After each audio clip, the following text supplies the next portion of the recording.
Let's see. All right.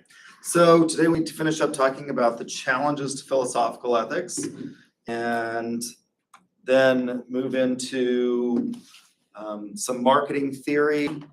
And then you guys will be prepared to take the second chapter quiz after that. So hopefully I'll get through this all today. This is the part that I really like and the part that students really hate, but it'll get better after this for you because we'll be done with the really passionate stuff that I'm interested in and on to more like substantive aspects of marketing, which is what we'll talk about when we talk about marketing theory and how we integrate marketing theory and philosophical ethics to come up with, like great answers on your exams. So we were talking last time about what I had is we'd stopped with psychological egoism. We talked about subjectivism. Psychological egoism says that, just as a sort of a review, either as a result of nature, nurture, or a combination of the two, that we can't really help the way we behave. We behave in predictable ways, but that are not necessarily predicated on rational actor. It's just we behave to stimuli, and we can predict with high degrees of certainty whether or not people are going to purchase products, for example. And I think I told you about the book Biology, and we actually did some of this stuff at New Mexico State. The College of Business and the psychology department purchased an fMRI machine so that they could actually look at studies and see what people's responses were to stimuli and what parts of the brains were actually being stimulated. What's the problem with psychological egoism? Now, psychological egoism says that we don't really have free will. And you all think that you have free will, but maybe you don't, according to the psychological egoist. And I gave you the example of shoes. You see a pair of shoes, you want the pair of shoes, and you don't buy the shoes, then most of you would say that's clearly an example of free will. I didn't buy the shoes. But for the psychological egoist, they would say, no, you just wanted something more than the shoes. You wanted the money in your bank account. This seems attractive and intuitive because they have an answer for everything, but it doesn't tell us a couple of things. First of all, when you start making categorical statements about the way people behave and saying they always behave in these ways, it becomes problematic because the way people behave is enormously complex and the factors that influence our behavior are enormously complex. And even though we look at people's brain activity in an fMRI machine and we can see what parts of the brain are being stimulated when they're shown ads for certain products or are exposed to certain visual or audio stimulation, it doesn't actually tell us what they're thinking. We know what part of the brain may be most active, but it doesn't tell us what they are actually thinking. It also doesn't deal with how we come up with solutions to problems when we're enormously conflicted. People are obviously enormously concerned about the choices that they face, particularly when you have bad alternatives. Have you ever been in a situation where you have to choose between 2 or 3 options and none of them are any good? How do you make decisions in those types of situations? And if it was just a reaction to stimuli, well, then we would be easily able to predict even, how you would do a rational calculus of which is the least horrible of the 3 alternatives. And that's very difficult to do. Another form or another challenge, and this one is even more appealing, and it's used in business all the time, in addition to psychological egoism and subjectivism, is so we've got subjectivism, we've got egoism, cultural relativism.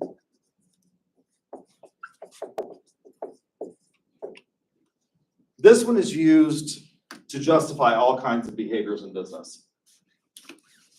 Cultural relativism says, look, we can't form a society if we say that ethics is all subjective. If I could just say, well, I can shoot you and you can't do anything about it, that's not going to work. But what we can do is we can say it may not be subjective, but it's based in your culture.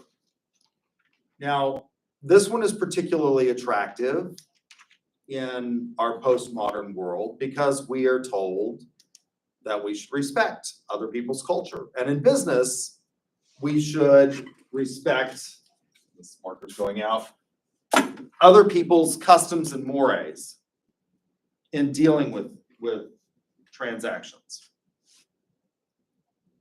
American businesses particularly complain about a law which sort of rejects this idea of cultural relativism called the Foreign Corrupt Practices Act. And they say that it relegates American business to an inferior position to other Western nations that will engage in less than ethical behavior in foreign practices. Now, what does the Foreign Corrupt Practices Act target? In a lot of the world, in fact, for most of the world, democracy is not the norm. It's the exception. And I would argue, and I have made an argument at a conference one time, that we don't really have a democracy in this country. We think we do, we don't, right? And I've given you all examples how we don't. The people don't elect the president, electors elect the president. Senators weren't popularly elected initially. And even if we accept that they're now popularly elected, they represent states, not people. So Wyoming, for example, has one representative in the United States Congress and 2 senators. Those 2 senators represent more cattle and sheep than they do human beings. That's not democratic. We have a Supreme Court that is appointed for life. That's not democratic. We have one half of one branch of government that's democratic, and that's the United States House of Representatives. The rest of it is not at all really a democracy, but we pretend that we are. And there are other places where there is more democracy than what we have in the United States. Great Britain, most of the European Western style democracies have more, popular control than we do in the United States. But we say that we're a Western democracy. When we go to other nations, particularly developing nations where we do a lot of business, a lot of our goods and services are provided by people in China and India and Taiwan. And the business practices over there are different than they are here.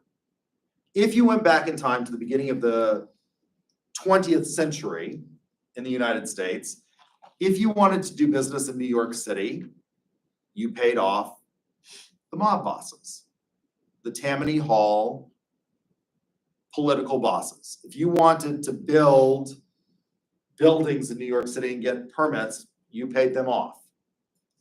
As a result of the progressive era in the United States, we've ended most of that. We've ended the control of the awarding of contracts by political patronage.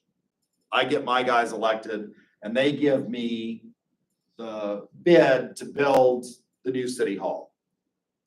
And we now do these by lowest and best bid, or maybe lowest and not best bid. But in lots of places in the rest of the world, that's not the way business is done. If you want to conduct business in a lot of places, I'm told, I've never been there, I don't know, but from my clients that I've represented, I've been told that they don't allow you to do business in China unless you pay off certain people. That's called a bribe. And what a cultural relativist says is that's their culture. We should accept it and go on down the road and do business the way they do business.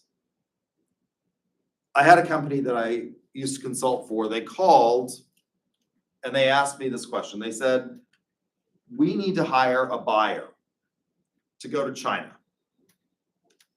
And I said, okay, what's your question? And they said, the most qualified applicant that we have to be a buyer is a female and we don't want to hire her.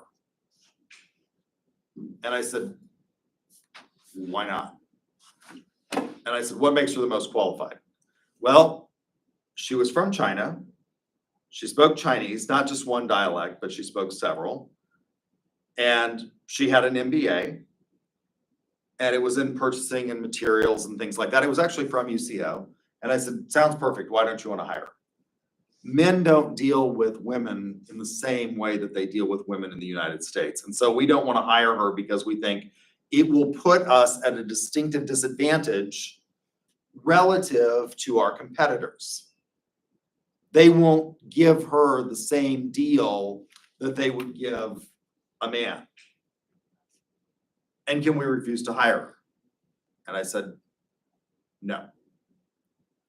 We have laws in this country that protect people against discrimination based on gender, race, religion, creed, age, disability, things like that. You can't refuse to hire her.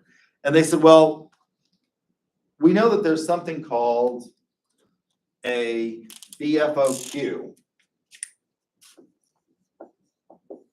And we think that this falls into that exception. BFOQ stands for bona fide occupational qualification.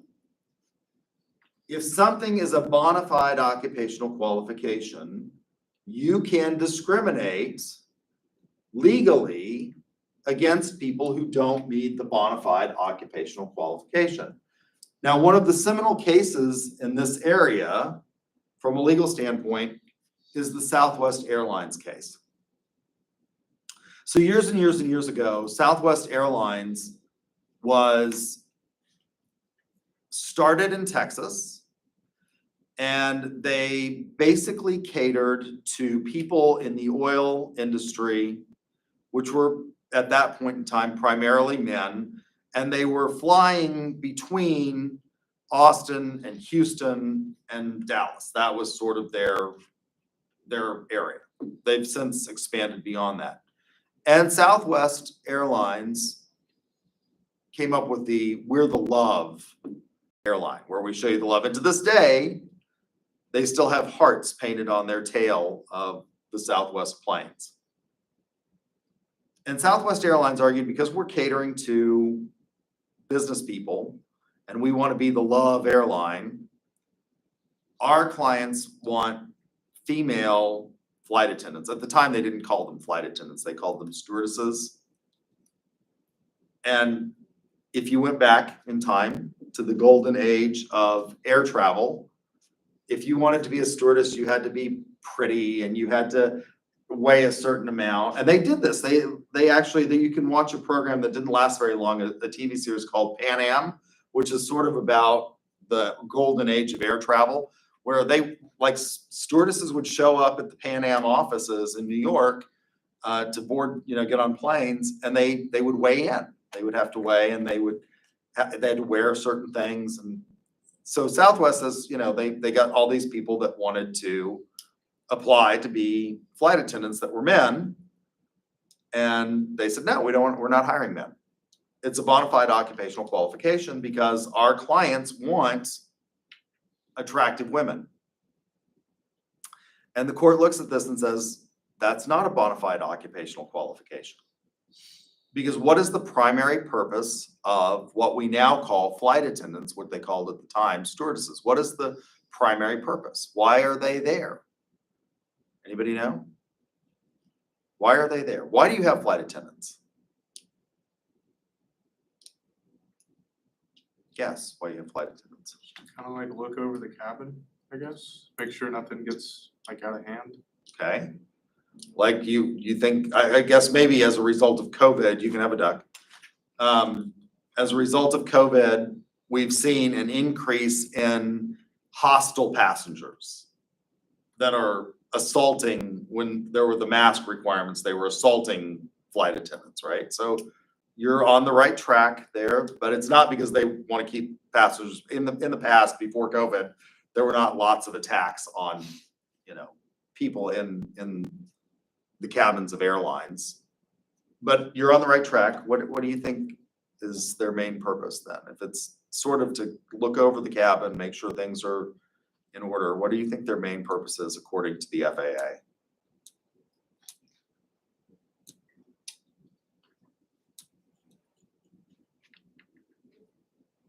What do you think they spend most of their time doing? Serving, Okay, you think that's their primary purpose? no, but You can have a duck. You're correct. That's what they spend most of their time doing is bringing you drinks, things like that. That's not their primary purpose, according to the FAA. The The safe- primary purpose is what? the whole safety thing? It's safety. Yeah, that's it. You get another duck. So the whole purpose of a flight attendant is safety. They are there to tell you things like, if you want to buckle your seatbelt when the fasten seatbelt sign is, you insert the metal flap into the buckle. To release, pull up on the buckle. And if you didn't know that, which I guess actually you don't, because in the olden days, that's the safety belt was like a car seatbelt. That's what old fashioned, I remember riding around in cars that had seatbelts that looked like that. They don't look like that anymore, right? We don't insert the metal flap into the, like, it's now this thing and it's got a shoulder harness but that's their primary purpose, is to do the safety briefing. And then should there be an emergency in flight, it's to make sure that people get out alive, if that's possible. So it's to say things like, follow the emergency exit lighting. They are to open the major emergency exits, which are the large cabin doors through which you entered. If you were sitting, to tell the people in the window exit rows that should there be an emergency and you have to open the emergency window exits, a flight assistant will not be there to assist you, and you need to be able to lift, I can't remember what it is, 35 pounds to pull the window out and shove it out the window and so that people can get out and go out on the wings. That's the primary purpose of a flight attendant, according to the FAA. And the court looks at this and says, it doesn't matter what your clients prefer, a man can do that job. So this is not a bona fide occupational qualification. What is a bona fide occupational qualification? Well, no one would seriously suggest, and this has become increasingly more difficult in our postmodern world, that a male should be allowed or would have to play or be given the same kind of treatment for a part in a movie for a female role. Now, years ago, when I started teaching 20-something odd years ago here at UCO, there wasn't RuPaul's Drag Race on television.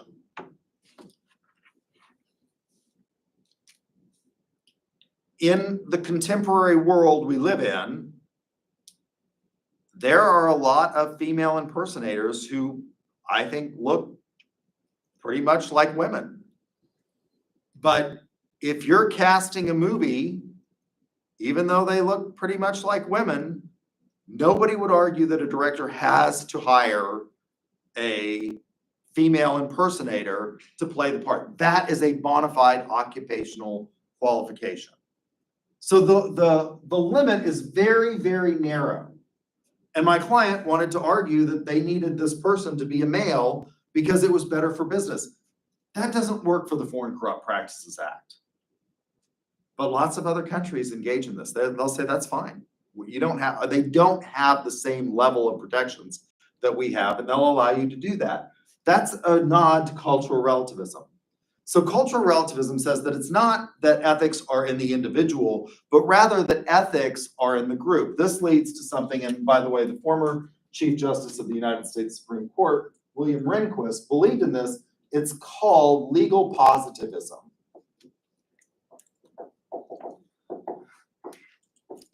And what Rehnquist said is that the law is the highest morality, and that's all you have to worry about.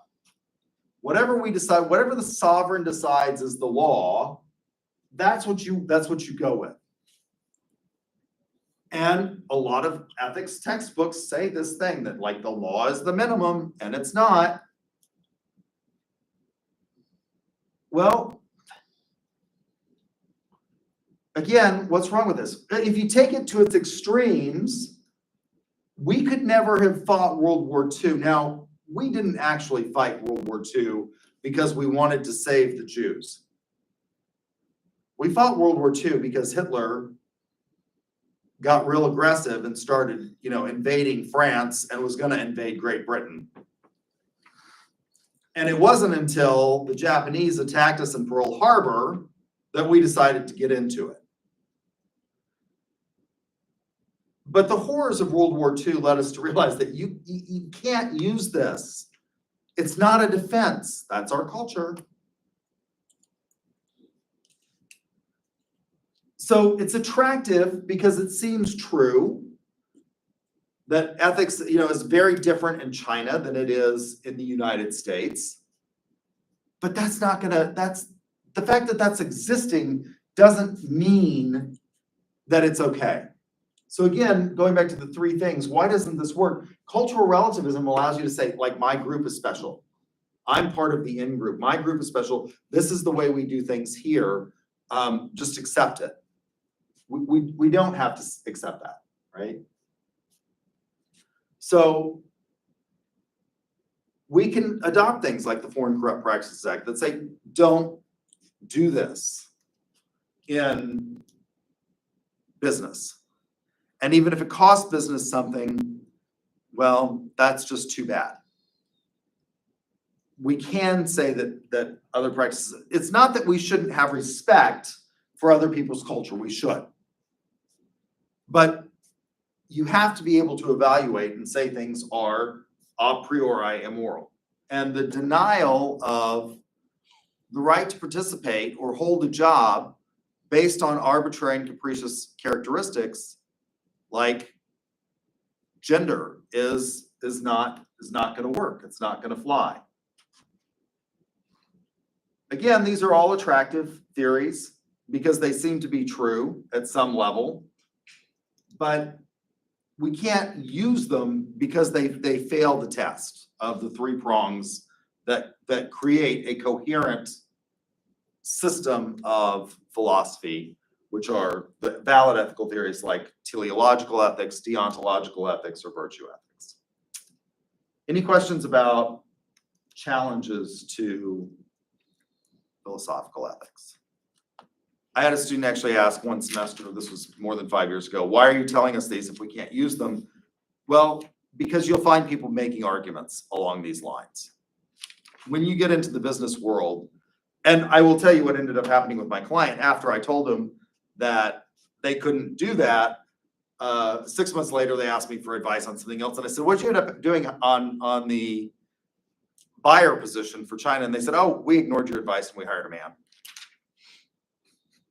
Well, you can do that until you get sued, right? You can do all kinds of things until you get sued.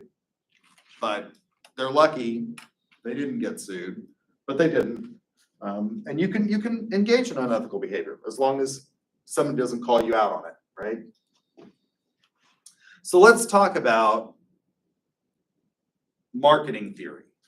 When we think about, and the way I think about theory is there are different levels of theory. What we've been talking about up until this point are what I call grand theories. Grand theories attempt to explain large systems, things like ethics, things like how we can know what we know. Then when you get to things like marketing, the theories that we're going to talk about are more what I call like mid-range theories. They deal with the way things occur in specific contexts. They're not going to try and explain the entire world, right? Plato's Republic it has an answer for almost everything, including some marketing theory in there. How is it that we're going to produce, as a society, that we're going to produce goods? Well, according to Plato's Republic, what we're going to do is we're going to let people do, or we're going to assign them those tasks to which they are most naturally inclined. We're going to have a system of government which there are men of gold, men of silver, men of bronze, that kind of thing. That's the analogy that he uses for his society. So the men of bronze are the ones that are going to be toiling and providing food and manual labor for the people that are not men of bronze. Everybody's going to do their part to participate. So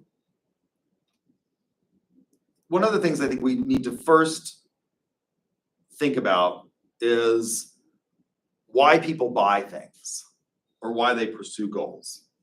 So a large portion of marketing theory is predicated on economic theory, and it's why we buy things. So this is from classical economics, largely derived from a theory called rational actor theory.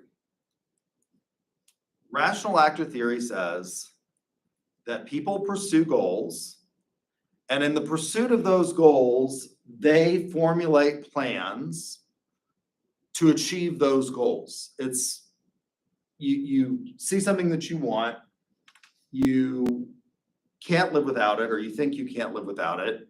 And so you go about finding ways to get that which you want or need in the most efficient manner. Can you pursue an irrational goal from a rational perspective?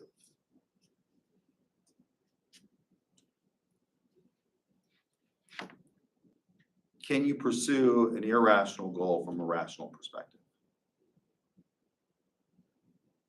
You're shaking your head, Yeah, yes. you probably could, yeah. How? What's an irrational goal? I'd say probably like making it to the NBA or NFL. I mean, you could pursue it, like go to college and become a college basketball player, but. Okay. All right, It's very limited. right. So you think that's probably an irrational goal? I'd say so, yeah. I guess it argues what You get a duck, by the way. an irrational goal is, What do you think an irrational goal is? something that's physically not possible. Why is it irrational to like go to the NBA though? I don't think that it has to be physically impossible for it to be irrational. Yeah, probably Right. poor wording. I mean, like irrationality is a scale, right? There's like crazy at one end and completely Common. logical at the other end, right? And it's a sliding scale. So there's, I don't know, what's, like a completely sort of irrational goal. Flying. Flying, Yeah. flying. Although, that would have seemed, just about 100 years ago, that would have seemed completely irrational to most people. Like, man is not supposed to fly. We weren't born with wings. It turns out that because of physics, we can do that. I'm a licensed commercial pilot. I think I've told you all that. That's what I wanted to be when I grew up. That was my first goal. That was my dream job, was to be an airline transport pilot. And that just didn't work for me because I graduated from high school in 1992. That was the year Bill Clinton was elected. Right before he was elected, the Berlin Wall had fallen.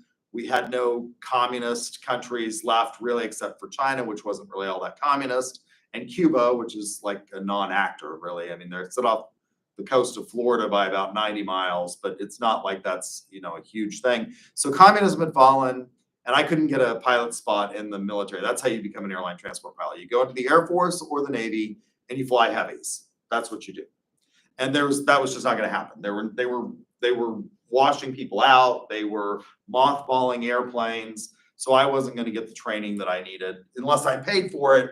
And that didn't seem like a very rational goal to me, because if you pay for it, it was really expensive. And the simulators that they had at the time were good, but they weren't really perfect. And you needed in order to go into the airlines, about 1,000 hours of jet time to do that, which is really, really expensive. I own an airplane. It's a 2000 model Cessna 182S. In airplane terms, my mother tells everybody when she says we have an airplane, she's like, we've got this really old airplane.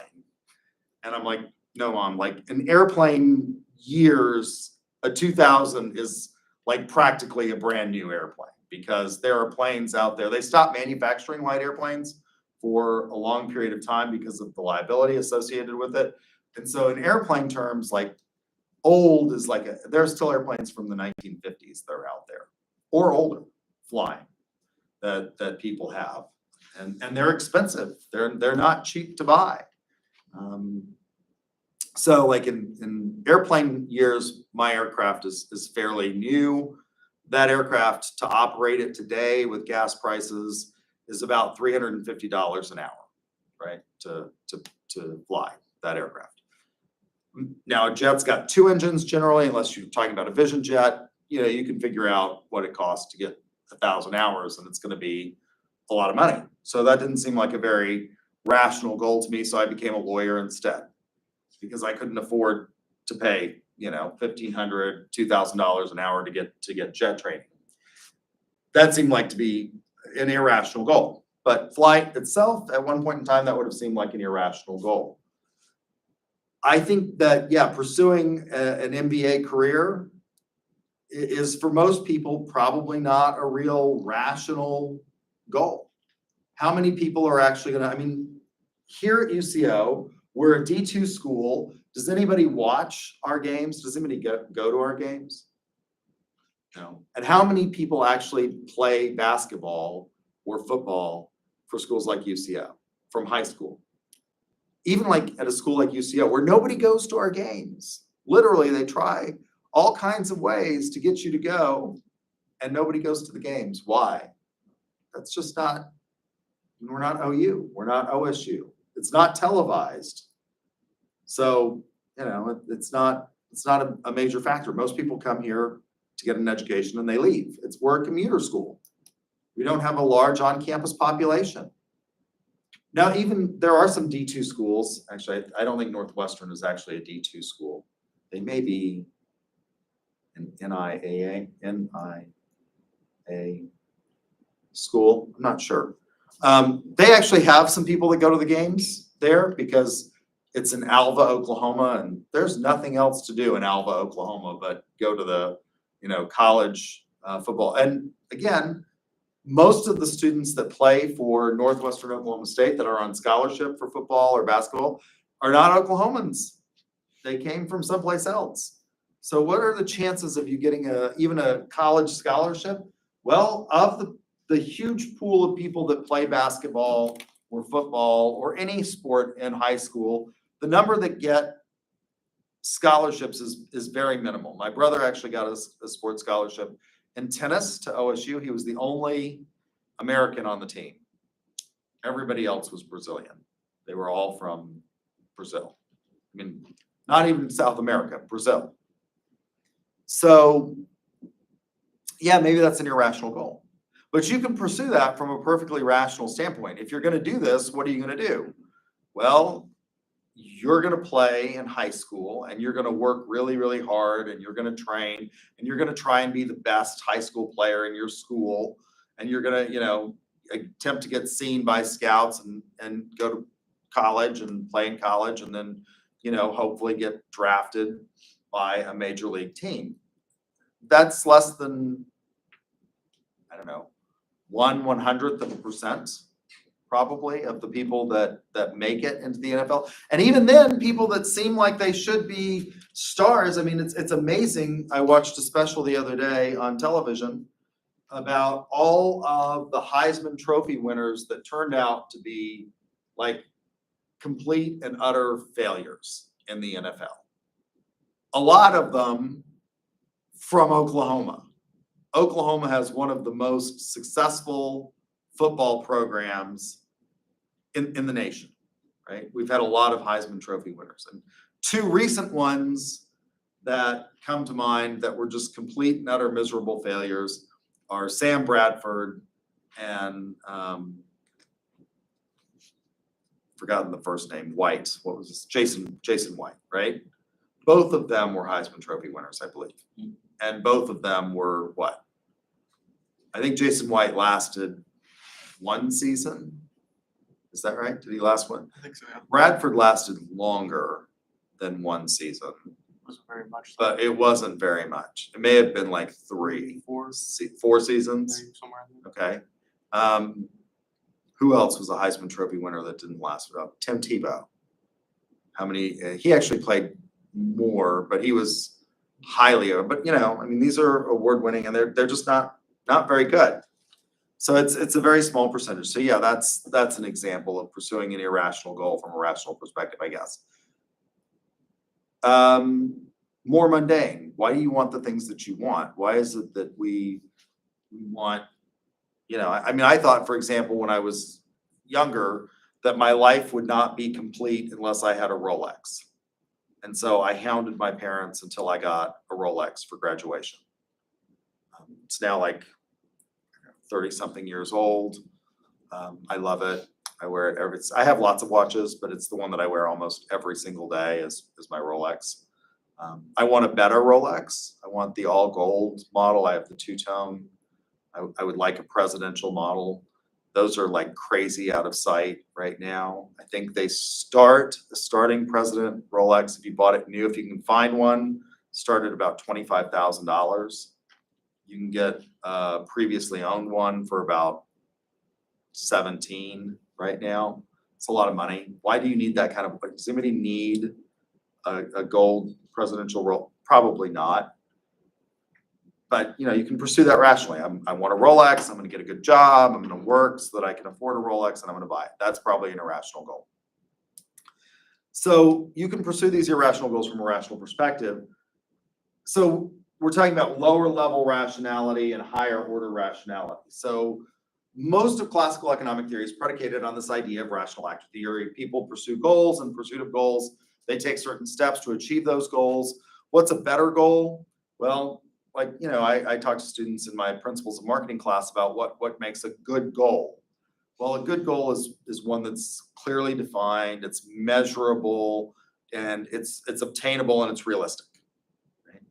So graduating from college, how do you make a goal like graduating from college a better goal? Well, I want to graduate with a degree in marketing, or I want to graduate with a degree in professional selling, and I want to do it in 4 years. Those are, realistically obtainable goals that you could have that I think are both rational goals. I mean, the goal itself is rational and the pursuit of that goal is rational. You could pursue a rational goal from a completely irrational standpoint. Let's suppose I want to get a college degree. How am I going to choose that degree program? I'm going to be completely irrational about it. Well, I'll just tack up all of the degree sheets to the wall over here and throw darts at the wall, and whichever one gets the most darts, or a dart, is the one that I will pursue. That's a stupid way of getting a degree, right? You're going to get a degree in something completely worthless, like, I don't know, recreation. We have that degree program here, by the way. Did you know that? We have a degree in recreation. I took that class. I thought it would be easy. That class worked me to death. It was a hard class. I thought, well, I know how to recreate. Like this will be an easy class. I know all about recreation. That's why I became a college professor, because most of my life is recreating. It's not being here. So I thought that'll be easy. Well, what are you going to do with that degree? What do you do with the degree in recreation? Anybody know? No clue. Why do we have it? You go to work for a Parks and Rec department, I guess. Why would you want to do that? I don't know. So, you're going to get this worthless degree in Parks and Recreation because that's what you throw on the door for. That's not a rational way of doing it. So rational actor theory says that people pursue goals and that they achieve these goals through taking linear steps to achieve the goal through a process. The antithesis of rational actor theory is irrational actor theory, what I call irrational actor theory. What is irrational actor theory? Well, irrational actor theory says that this idea that people pursue goals, that's not really the way things work. People just sort of, again, respond to stimuli in very predictable ways. We create demand for things that people don't really need. And people just sort of go through life,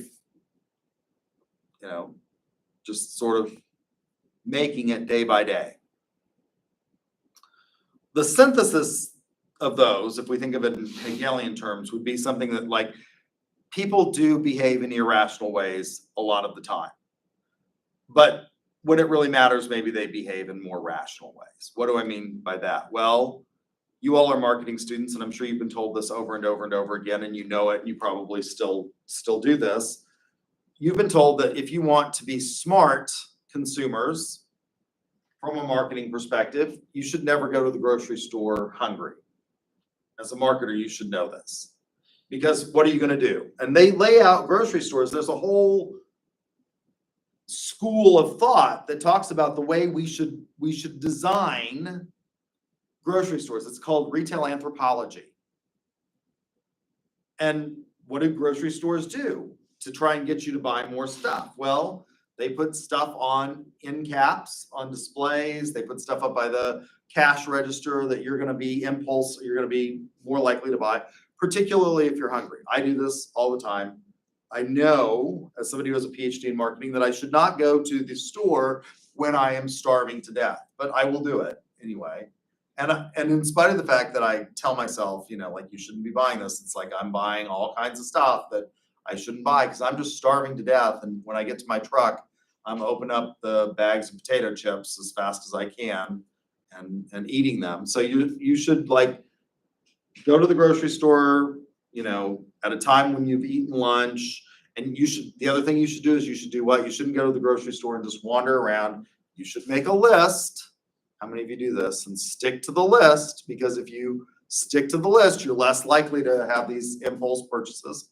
It's one of the things that I think maybe online ordering has helped with, because you don't actually go into the grocery store and see all this stuff anymore. You click on the Walmart, website and get your groceries and you order them and you sit in the car, and maybe you're not actually purchasing as much impulse stuff as you would have if you went inside.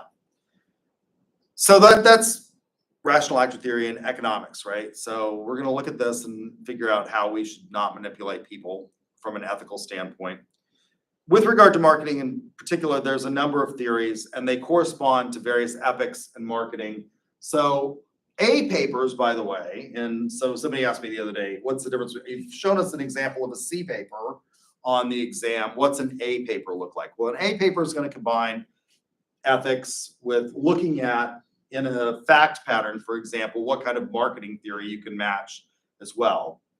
And using marketing theory or using a combination of ethical theories, sort of a compare and contrast to come up with the best possible solution. So what are the specific theories in marketing that we have? Well, for most of human history, and again, these correspond to roughly time periods, we had in marketing what was called the production philosophy. And you all should remember this. The production theory of marketing. This theory of marketing can be summed up by a line from a movie called The Field of Dreams, which I'm always amazed how many students have seen this movie. It's a rather old movie with Kevin Costner. He builds this baseball diamond out in the middle of a cornfield in Iowa or someplace like that. And the takeaway line, if you've seen the movie, is if you build it, they will come. The production philosophy is if I make something, people are likely to buy it. And for most of human history, this was true. We don't know when the first societies formed. We have echoes of this in a number of texts that give us ideas about this. When do we become really social? In the Judeo-Christian tradition, it's when Adam and Eve eat the fruit from the tree of knowledge, and they become aware of themselves as being distinct and separate from the cosmos. And they're cast out of the garden, right, of Eden. There are other mythology stories that talk about sort of the foundations of society, depending on the culture you're in. But at that point in time, when we start to come together in groups, we start to see specialization occur. We think that probably these early societies started in the Fertile Crescent, but that's a theory. We don't know absolutely 100% certainly. And for most of history, these societies were small. They were familial or tribal. And so it wasn't terribly sophisticated, and they used barter for most things. If I had chickens and you had goats, I might trade eggs for goat's milk, right? If you had, linen and somebody else has wool, you might make a trade to come up with different types of textiles. So for most of human history, if you made anything that was at all sort of useful, you could sell it. If you built it, they would come. People would buy it. If you had something that was at all even remotely useful, we would put up with this. This is seen in the production of the first automobile, the mass production of the first automobile by Henry Ford, the Model T. You could have a Model T in any color you wanted, so long as that color was black. That's all they made of it, was black. If you liked black, you were happy. It's amazing to me how many people in Oklahoma have black cars. It's a horrible color in Oklahoma. It's hot. It, like you can just feel in the summer when we've had, how many weeks of 100-degree temperature do we have this last summer? Something like 4 full weeks of over 100 degrees every single day. And you stand next to a black car and it just radiates heat. You still see this theory used even by sophisticated companies. An example of that is Apple under Steve Jobs. He told you what you wanted. They didn't do a whole lot of market research from the standpoint of what we would say is going to ensure that you're not going to have a failure in the launch of your product. Jobs didn't do any of that. He just sort of said, this is what we're going to do. As long as he was alive, he said, for example, they would never have an iPad mini. They asked, lots of people were making tablets that were smaller. And he was like, that just won't work because you have to have a certain amount of screen property in order to enjoy this product.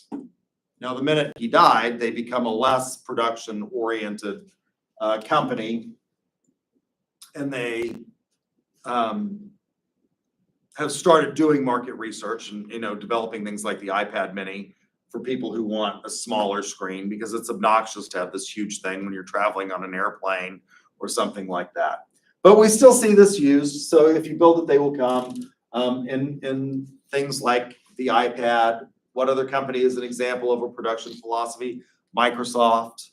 Microsoft produces really crappy operating systems and they foist them off on us and we continue to use them. Why? I don't know. It's better than the alternative, which is nothing. Or I guess you can become a Mac person. That's one of the things students will tell me in this class all the time. They're like, I can't get the narrated PowerPoints that you've got online to work. And I'm like, are you using a Mac? Yep. Well, PowerPoint is a Microsoft product. It's not going to work on your Mac. Now, there's a way you can do it. You can get it to work. You have to download a Windows client for iOS, and then it will play the narrated PowerPoints for you. But, there's basically 2 operating systems with regard to that kind of, device. There's either iOS or there's Windows. There's just not a lot in between. And so you can be that kind of philosophy if you have sort of an oligopoly or a monopoly on the market. You don't have to worry about customers. OG&E doesn't really care whether or not you're happy with their customer service. If you live in a city that has OG&E as the electric provider, that's all you get. That's your only choice. And in fact, even if you live in Edmond, which uses Edmond Electric, the city has their own, they're buying their electricity from OG&E. That's the provider in Oklahoma. So you don't have to worry about it. Once we saw in the industrial, so this lasts for most of human history, the beginning of human history, to about, so from the beginning to about the start of the 20th century when we see the Industrial Revolution. At that point, you start to get what's called the sales philosophy in marketing. And the idea is that now we've got competition in the market. Once we start industrialization, more firms start to manufacture stuff. It's no longer, I'm just relying on my neighbors to produce wool and I'm making linen, which is made out of flax, and we're going to trade. There are now lots of people that are producing this stuff and they're producing it more and more efficiently. So we're going to have to sell it. You're going to need salespeople. And this is the era in marketing where we see a lot of people get a really bad attitude about sales. So we have this sales program here at UCO. This is my shameless plug for our program, and we're one of the top 10 schools. One of the things, if you want to like have a top 10 experience at UCO, well, our sales program is it. Because, you know, we've developed a really good product in our sales curriculum here, and we have gone from being a school that didn't win any competitions to one that consistently wins competitions in sales at a very high level. We compete with some of the other big name sales schools, and when we go to competitions, we're really well respected. So we compete and we go toe to toe with, for example, Baylor, which is, you know, a very prestigious school. We go toe to toe with Florida State, with Kennesaw State. These are big names in sales.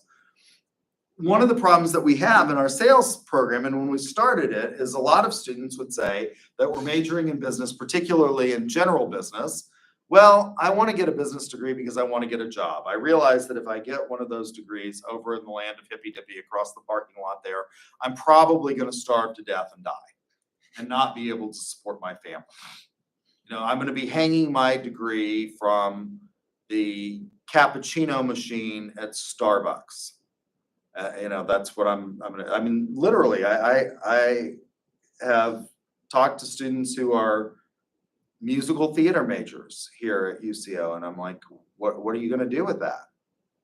I'm gonna go to New York and be a star. No, you're gonna starve to death and die, right? And you're probably a candidate for natural deselection at this point.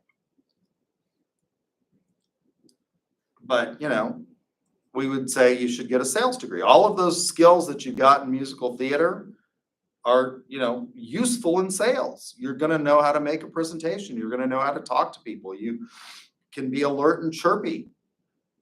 And yeah, I don't want to go to sales. And most of the reason that people don't want to go to sales is because of this philosophy, the sales philosophy. It's basically the AIDA model: awareness, interest, desire, action. You know, this is the state fair. The state fair just ended. How many of you went to the fair? You went to the fair. Did you go every day? Why not? It's too hot to make Oh my it. God, it's just so fascinating to go to the fair. They had a mobile home out there set up that you could buy for $180,000. It's $85 a square foot, right? They're selling all kinds of stuff at the fair. It's get some interest, create, you know, a demand, sell the product, and move on down the road. They used to sell all kinds of stuff. It's most of, if we look at the sales model, we could think of it as a pyramid where you've got the approach, and then you've got some, you know, qualifications of things. So you got approach, get interest, right?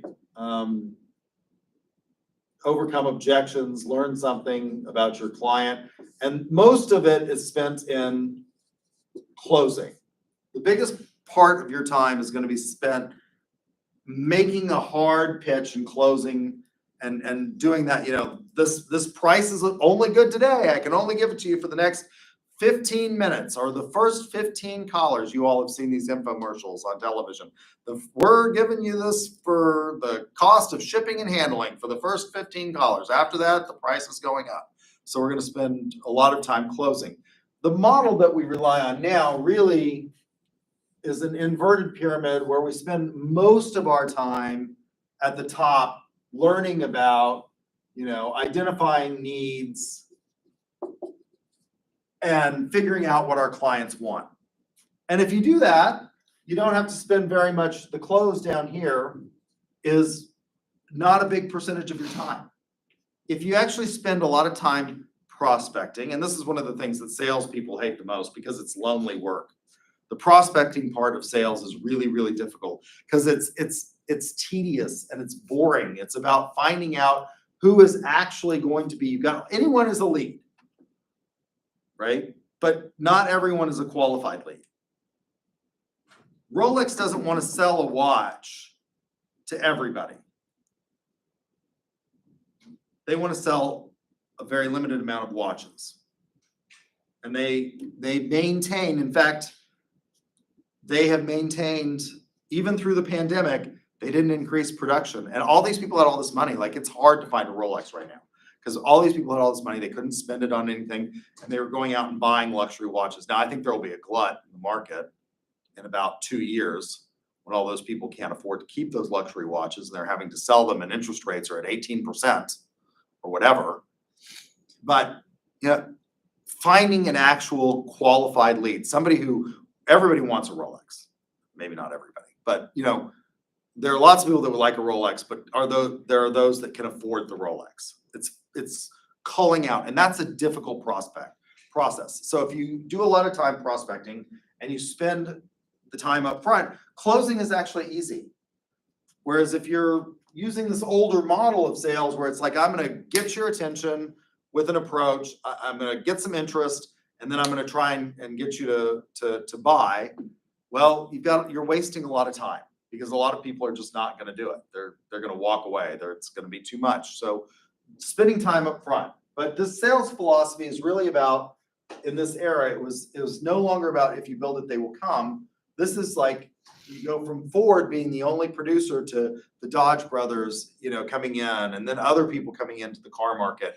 And there's lots and lots of options now. And now it's not just an American car market, you've got a global market. It's amazing to me how many people, again, going to the fair, this is a huge cultural shift. When I was a kid growing up on a cattle ranch in northern New Mexico, no self-respecting rancher would have bought a Tundra pickup.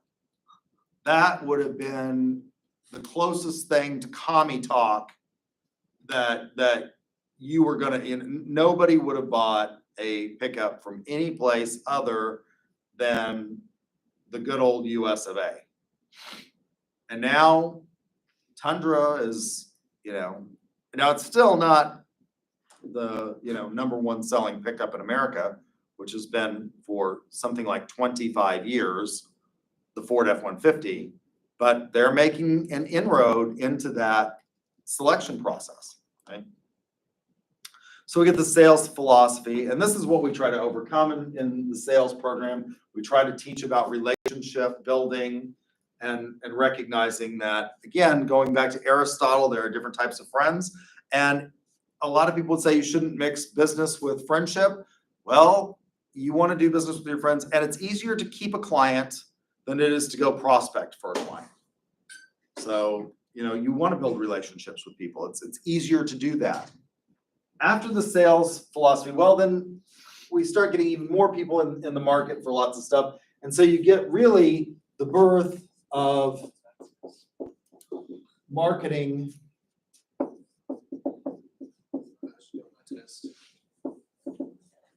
science. This is a recognition. So this goes from about 1900 to approximately 1920. Now, there are still lots of companies that use this sales philosophy. Since we have the Bob Mills Sales Center, one of the things that Bob Mills does is it's different than going into Bob Mills is different than going into the Mathis Brothers. How many of you have been to Mathis Brothers Furniture? It's a horrific experience, right? Bob Mills' current trademark or, you know, tagline is no shopper stalkers. And if you go into a car lot, this is the philosophy that you'll get. They're just trying to get you to buy the car, and they're focusing on, you know, making today's sales and moving on down the road. The problem with that philosophy is that, you know, people hate it, they avoid it. You're not going to sell many cars. There are car companies that do it differently. Sewell has a different philosophy, and Sewell wrote a book. He actually does training on it, where he did for a long time for his people. My mother owns a Sewell Cadillac, by the way, because it is so pleasant to buy from Sewell that people go back. So he called it at the time, something like that he wrote the book, and this was years and years ago, the $325,000 customer, because that was what the average customer was going to spend over their lifetime in buying Cadillac cars. It's more than that now because the average Cadillac is close to $100,000, right? I mean, if you buy an Escalade, I don't think you can even get a base model. Maybe you can get the base model for close to 100, but anything over that is going to be a really expensive car. And Mr. Sewell talked about, like, if you multiply that by the word of mouth, if you do a good job, that customer is actually worth like $1.1 million over the course of their life. And this is what we call customer lifetime value. But lots of car dealers don't do this. They don't engage in that sort of relationship building that we think is important. Once we get to the marketing era, well, now we're going to look at things from a scientific perspective. This is the birth of marketing science. So it goes from about 1920 until, probably the early 2000s. We're going to treat the customer as a scientific research project. Now, not every company does this. Most companies don't. And it's the reason that most companies fail. The marketing philosophy realizes that what we can do is that this is a science, that we can study people and figure out what they want, and then we can give them that. We're going to make them part of the business in that we're going to ask people what they want. We're not going to tell. The sales philosophy is about telling people. I'm going to get your interest. I'm going to tell you what you want. We're now going to study the consumer, and we're going to give them what they want based on that research. We've moved beyond even that into what we call the relationship era.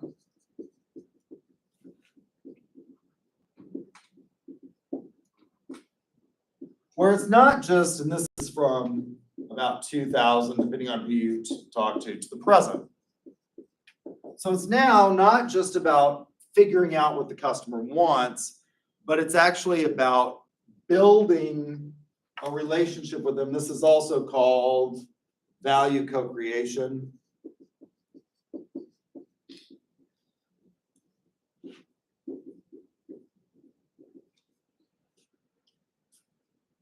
We're gonna involve the customer in the process. How do we do that? How do we build value co-creation? It's about making the customer a partner, not just studying them, okay? This is about studying them and figuring it out and then giving them what they want. How do we actually involve them in the process? Well, here's a really basic example of that. Come on.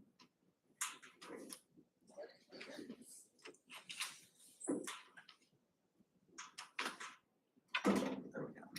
Fine.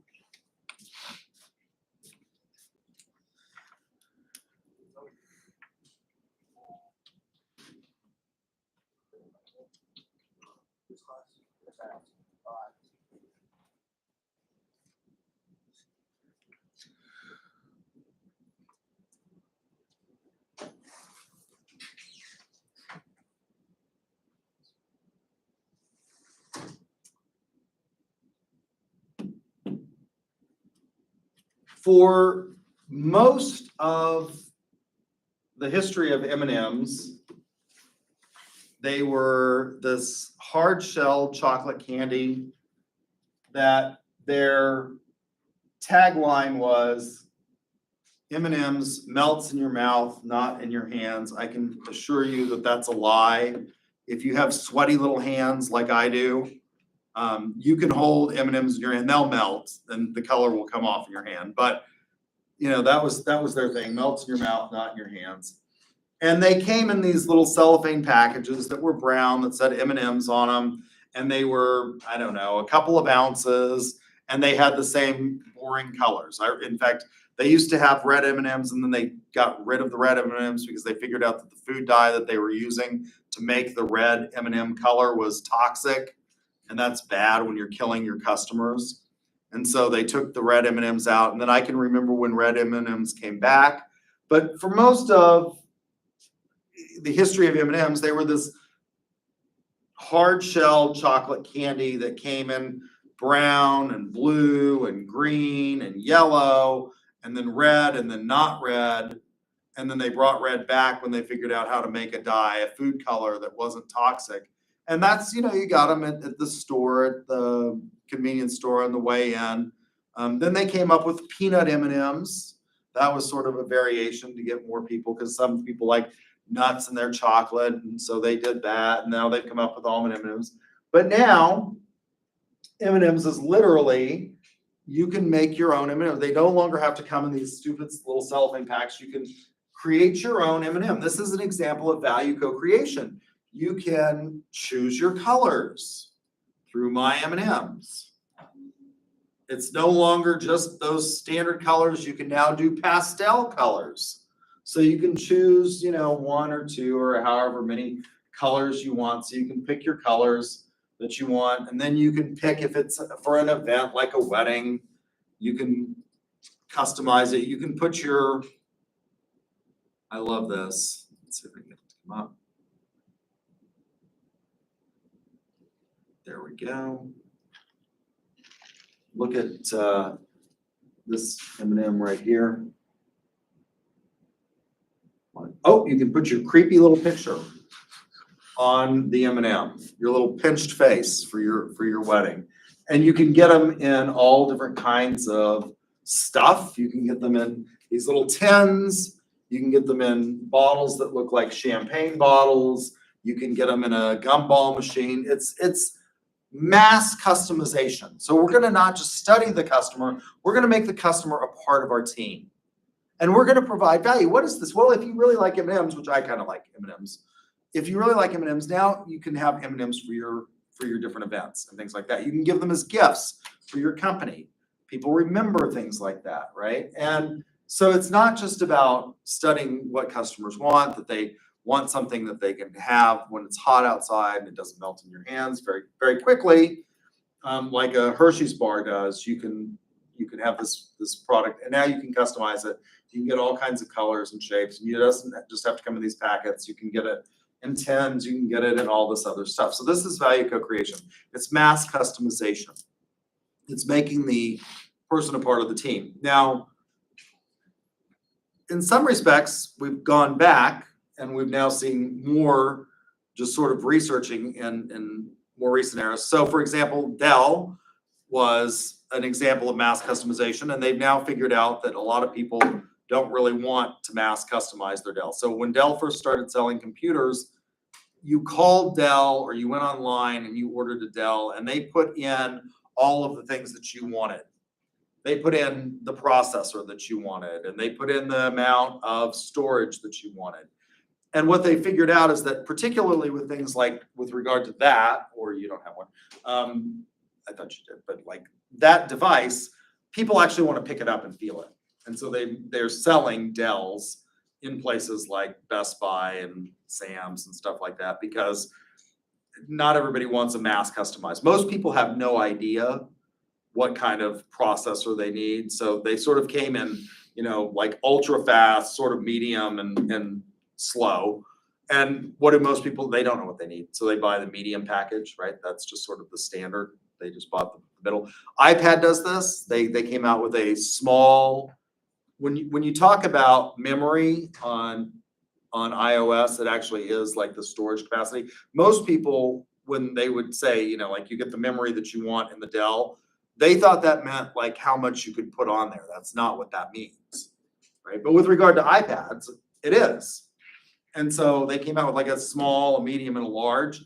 And now everybody wants to have so many pictures and videos and stuff like that, that most people need sort of the large amount of memory the largest amount of memory that they can get on the iPhone. So to some extent, we've seen, you know, like there is some movement back away from actual value co-creation, but it's still in many respects a very useful idea to think about in terms of creating value for customers that is going to last a long time and making them part of the marketing process. Lots of companies don't do this, right? Lots of companies still don't do this because this requires some expertise. Now, one of the things that has happened in the computer age and in the age of the internet is that it used to be, in order to have a marketing philosophy, you had to have a pretty big firm where you could employ people to actually do market research. It took time to get people. Now, we can put together surveys, companies can do it on their own, and they can sort of track these things in real time with marketing dashboards that don't cost a lot of money. Again, not everybody uses these philosophies, though. A lot of people are still with the production philosophy. That has ethical implications. I am about out of time, so next time we will move into talking about corporate social responsibility, I think, which is chapter 3. All right? And if you guys would take the second quiz, I think I gave you an extension till the end of this week for that, and we'll be moving on.